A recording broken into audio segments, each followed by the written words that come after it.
اللہ تعالیٰ فرماتا ہے یا ایھا الذین آمنوا اتقوا اللہ حق تقاتہ ولا تموتن الا وانتم مسلمون، کہ اے وہ لوگو جو ایمان لائے ہو اللہ کا تقوی اختیار کرو، ایسا تقوی جیسا کہ تقوی کا حق ہے، ولا تموتن الا وانتم مسلمون، اور ہرگز نہیں مرنا جب تک کہ کامل طور پر مسلمان نہ ہو چکے ہو۔ یہاں دراصل حق تقاتہ سے آن حضرت صلی اللہ علیہ وآلہ وسلم کے تقوی کی طرف اشارہ تھا،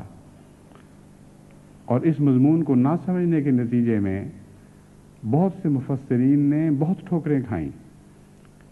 اور بعض بنیادی غلطیاں کیں جس کا عالم اسلام کو نقصان پہنچا۔ ایک طرف وہ اس آیت کو پڑھتے تھے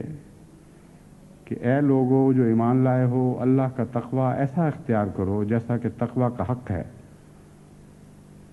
دوسری طرف اس آیت کو پڑھتے تھے کہ واتقوا اللہ ما استطعتم، کہ اللہ کا تقوی اختیار کرو جہاں تک توفیق ہے۔ چنانچہ انہوں نے اس مضمون کو نہ سمجھ کر کہ پہلی آیت میں کس کے تقوی کا ذکر ہو رہا ہے، یہ سمجھ لیا کہ بعد میں خدا نے آسانی پیدا کر دی اور مستطاعتم والی آیت نے حق تقاتہ والی آیت کو منسوخ کر دیا۔ چنانچہ بڑے بڑے اعلیٰ پائے کے مفسرین بھی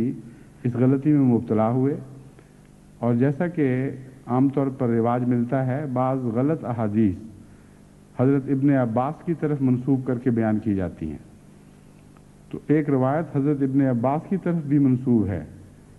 کہ آپ نے فرمایا کہ مستطاعتم والی آیت نے حق تقاتہ والی آیت کو منسوخ کر دیا، حالانکہ دوسری اس سے زیادہ مستند حضرت ابن عباس رضی اللہ تعالیٰ عنہ کی روایت ملتی ہے کہ ہرگز ان میں تضاد نہیں ہے اور کسی آیت نے دوسری کو منسوخ نہیں کیا۔ بہرحال جو غلطی کھانے کی وجہ ہے وہ دراصل یہی ہے کہ اس مضمون کو نہیں سمجھ سکے کہ یہاں حق تقاتہ سے حضرت اقدس محمد مصطفیٰ صلی اللہ علیہ وآلہ وسلم کی مثال پیش کی جا رہی ہے، اور چونکہ آپ کی وفات کا وقت قریب تھا اور آپ ہی وہ کامل مسلم تھے جو وفات پانے والے تھے، اس لیے اس عظیم واقعہ کی طرف اشارہ کرتے ہوئے مسلمانوں کو ان کی ذمہ داری کا احساس دلایا گیا کہ اس رہنما کے تم متبع ہونے کا دعویٰ کرتے ہو جس نے خدا کے تقوی کا حق ادا کر دیا اور جس کی وفات کامل اسلام پر ہوگی، بس تمہیں بھی چاہیے کہ تم اس کی پیروی کی کوشش کرو۔ بس دوسری آیت میں مستطاعتم سے مراد یہ ہے کہ حضرت محمد مصطفیٰ صلی اللہ علیہ وآلہ وسلم نے جس طرح تقوی کا کامل حق ادا کیا اس طرح تم وہ حق ادا کرنے کی کوشش کرو جہاں تک توفیق ہے۔ بس ایک آیت دوسری پر روشنی ڈال رہی ہے، نہ کہ متضاد ہے، اور مراد یہ ہے کہ تم لوگوں کی استطاعتیں مختلف ہیں۔ حق تقاتہ اصل مضمون ہے جہاں جا کر بات کامل ہوتی ہے۔ تم میں سے ہر ایک کو یہ توفیق نہیں مل سکتی، بلکہ شاذ ہی کسی کو یہ توفیق مل سکتی ہے کہ حضرت صلی اللہ علیہ وآلہ وسلم کی طرح تقوی کا حق ادا کر سکو۔ بس تم پر یہ فرض ضرور ہے کہ یہ حق ادا کرنے کی کوشش کرتے رہو،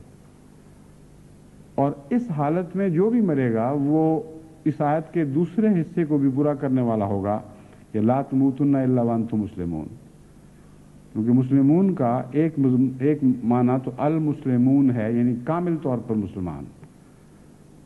اور ایک معنی ہے اطاعت اور فرمانبرداری کی حالت میں جان دینے والے۔ بس مراد یہ ہے کہ اگر تم حضور اکرم صلی اللہ علیہ وآلہ وسلم یعنی محمد مصطفیٰ صلی اللہ علیہ وآلہ وسلم کے تقوی کو نمونہ بناتے ہوئے ہمیشہ اس تقوی کو حاصل کرنے کی کوشش کرتے رہو گے، تو ایسی صورت میں جس حالت میں بھی تم جان دو گے وہی حالت تمہاری مسلم کی حالت ہوگی، اور تم خدا کے مطیع اور فرمانبردار بندوں میں شمار ہوگے۔